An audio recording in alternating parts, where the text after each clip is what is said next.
ଯେ ଆମର ଆଦିବାସୀ ଲୋକଙ୍କୁ ଆଉ ଜାତି ଜନଜାତି ଯୋଉଟା କହୁଛନ୍ତି ତାଙ୍କ ଭିତରେ ଆମେ ଡିସ୍କସନ୍ କରିବା ସବୁ ଆମର ଯେତିକି ଆମର ଯାହା ସବୁ ପ୍ରୋଗ୍ରାମ୍ ଅଛି ସମସ୍ତେ ଜିନିଷ ସମସ୍ତଙ୍କ ପାଖକୁ ପହଞ୍ଚାଇବା।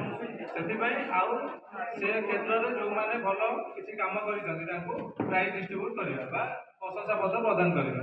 ସେଥିପାଇଁ ଆଜିର ଏ ପ୍ରୋଗ୍ରାମ୍ ଆମ ଡିପାର୍ଟମେଣ୍ଟ ବିଷୟରେ ବହୁତ କିଛି ପ୍ରୋଗ୍ରାମ୍ ଅଛି ଯେଉଁଟା ଆପଣମାନଙ୍କ ପାଇଁ କାମ ହେଉଛି ଯେଉଁଟା ଆପଣଙ୍କ ପାଖରେ ନଲେଜ୍ ନଥିବ ବା ଧାରଣା ନଥିବ ସେ ବିଷୟରେ ଆପଣମାନେ ଜାଣିଲେ ଆପଣଙ୍କ ଘର ପାଖ ବା ଆପଣଙ୍କ ରିଲେଟିଭ୍ ଯାହା ଥ୍ରୁରେ ଆପଣ ଏ କଥାକୁ ସ୍ପ୍ରେଡ୍ ଆଉଟ୍ ବାହାରେ କରିପାରିବେ।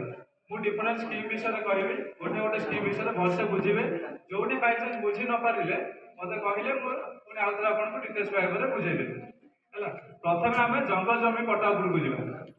ଜଙ୍ଗଲ ଜମି ପଟ୍ଟା ଆମକୁ ଦିଆଯାଏ କାହାକୁ ନା ଜାତି ଜନଜାତି ଲୋକ ଯାହା ଥିବେ ଆଉ ଅଲଗା ଲୋକଙ୍କୁ ହୁଏ ମାନେ ବେଶୀ ଆମ ଡିପାର୍ଟମେଣ୍ଟ କାମ କରେ ଜାତି ଜନଜାତି ପାଇଁ ଆଉ ମାଇନରିଟି ପାଇଁ କିନ୍ତୁ ଏ ଏଫଆଇଆର୍ କେସ୍ରେ ଗୋଟେ ଏକ୍ସେପସନ୍ ଅଛି ଯେଉଁମାନେ ଜଙ୍ଗଲରେ ରହୁଛନ୍ତି ତାଙ୍କୁ ଆମେ ଜଙ୍ଗଲ ଜମିର ପଟ୍ଟା ଦେବୁ।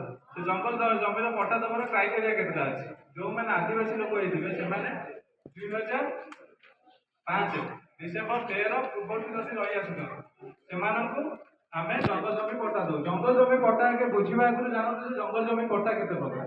ଜଙ୍ଗଲ ଜମି ପଟ୍ଟା ଆମେ 3 ପ୍ରକାର ଦେଉଥାଉ। ଗୋଟେ ହେଲା ଇଣ୍ଡିଭିଜୁଆଲ ପାଇଁ ମାନେ ଜଣକୁ ଆମେ 4 ଏକର ଜାଗା ଦେଇଥାଉ ସେଥିରେ ସେ ଘର କରିପାରିବ ଚାଷ କରିପାରିବ ସେ ତା ନିଜ ଇଚ୍ଛାରେ ଯାହା କରିପାରିବ। ଆଉ ଗୋଟେ ଅଛି କମ୍ୟୁନିଟି ଫରେଷ୍ଟ ଆକ୍ଟ ଯେଉଁଥିରେ ସେ ମାଇନର ପ୍ରଡ୍ୟୁସ ମାନେ କହିଲେ ତମେ ଯେଉଁ ମହୁଲ ବାଉଁଶ ଆକୁ କଲେକ୍ସନ କରିକି ଆପଣ ବିକିପାରିବେ। ଆଉ ଗୋଟେ ହେଉଛି ସିଏଫଏଫଆର୍ ମାନେ ଯେଉଁଟା ଆପଣ